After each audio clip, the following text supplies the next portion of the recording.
atong lataon ang karlang para lapot ang sabaw.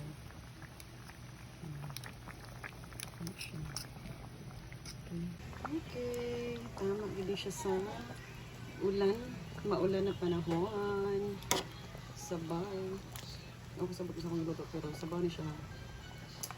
Sabaw nga tiil. Basta mampos.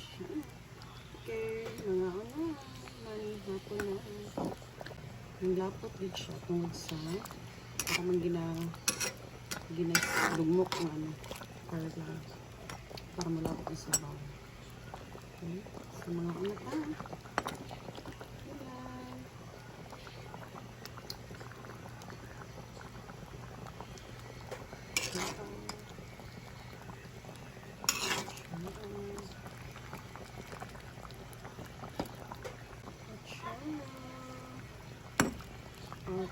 Tiil sa balon. Okay.